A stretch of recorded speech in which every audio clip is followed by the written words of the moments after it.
दोस्तों जहां एक तरफ भारत करीब 2 ट्रिलियन यूएस डॉलर के एक्सपोर्ट्स के टारगेट पर आगे बढ़ रहा है, वहीं दूसरी तरफ मालदीव को जाने वाली तरह तरह के शिपमेंट्स लगातार रोकी जा रही हैं। और अगर भारत ने मालदीव का हाल साल 2020 जैसा कर दिया तो मालदीव की अर्थव्यवस्था ही नहीं बल्कि मालदीव के लोगों को भूखा भी सोना पड़ सकता है। आपको बता दें, साल 2019 में भारत ने मालदीव को करीब 226 मिलियन, साल 2020 में सिर्फ 196 मिलियन यूएस डॉलर का एक्सपोर्ट किया था। वहीं साल 2021 में भारत ने मालदीव की मदद की और ये एक्सपोर्ट्स करीब 600 मिलियन यूएस डॉलर पहुंच गए थे। साल 2022 आते थे डेटा 500 मिलियन डॉलर पहुंच गया। लेकिन जैसा कि साल 2023 में मालदीव में नई सरकार बनती है और जिस तरीके के विवाद भारत के साथ शुरू हुए हैं, कहीं ये एक्सपोर्ट्स फिर से साल 2020 के आंकड़े अगर छू लेते हैं तो मालदीव को दुनिया भर से और ज्यादा कर्जा लेना पड़ जाएगा। और इस वीडियो में हम आपको एक ऐसे लिस्ट दिखाने वाले हैं जिसे देख करके आप हैरान हो जाएंगे कि भारत इतनी सारी चीजें मालदीव के अंदर एक्सपोर्ट करता है। तो क्या है पूरी रिपोर्ट, आइए आज के इस वीडियो में जानते हैं। बस हमें सपोर्ट करने के लिए इस वीडियो को लाइक और चैनल को सब्सक्राइब जरूर कीजिएगा। दोस्तों यदि आपको याद हो तो जैसे ही भारत के प्रधानमंत्री लक्षद्वीप की यात्रा करके वापस लौटते हैं, मालदीव के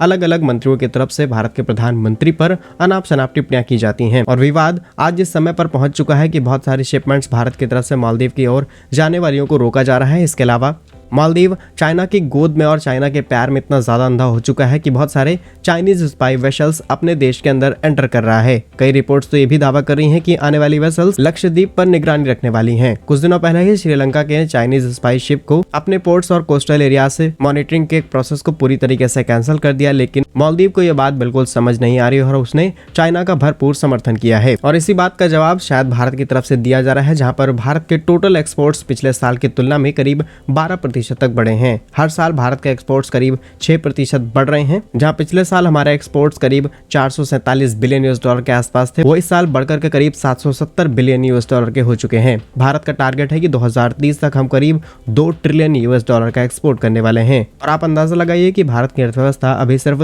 3 ट्रिलियन यूएस डॉलर के आसपास है, यानी कि उस समय हमारी देश की इकोनॉमी कितनी ज्यादा होगी। भारत का टारगेट है कि हम सबसे ज्यादा सर्विस एंड मर्चेंडाइज को एक्सपोर्ट करने वाले हैं, जिसमें जो एक्सपोर्ट शेयर है वो करीब 1 ट्रिलियन यूएस डॉलर का रहेगा। उसके बाद मैन्युफैक्चरिंग सेक्टर को बूस्ट अप किया जाएगा। इसमें services, goods, defence, agriculture, semiconductor, electronic, इन सब चीजों को इंक्लूड किया जाएगा। भारत के टॉप एक्सपोर्टर कंट्रीज की बात की जाए तो हम सबसे ज्यादा America, UAE, Netherlands, China, Singapore, UK, Saudi Arabia, Hong Kong जैसे देशों को एक्सपोर्ट करते हैं। और अगर भारत की तरफ से होने वाले टॉप एक्सपोर्ट्स की बात की जाए तो सबसे ज्यादा हम रिफाइंड पेट्रोलियम एक्सपोर्ट करते हैं, जिसकी वैल्यू करीब 50 बिलियन यूएस डॉलर की है। उसके बाद डायमंड्स जो करीब 27 बिलियन, मेडिसिन करीब 20 बिलियन, ज्वेलरीज करीब 10 बिलियन और राइस करीब 10 बिलियन यूएस डॉलर के आसपास भारत एक्सपोर्ट करता है। यदि स्क्रीन पर दिखाई जा रही लिस्ट को आप देखेंगे तो ये वो सारी लिस्ट है जो चीजें भारत मालदीव को एक्सपोर्ट करता था। फिलहाल हमारे पास सिर्फ साल 2022 का डेटा है, जिसमें बहुत सारी चीजें शामिल है। इसमें mineral fuel, machinery, iron, steel, pharmaceutical, plastic, salt, cement, electrical, electronics,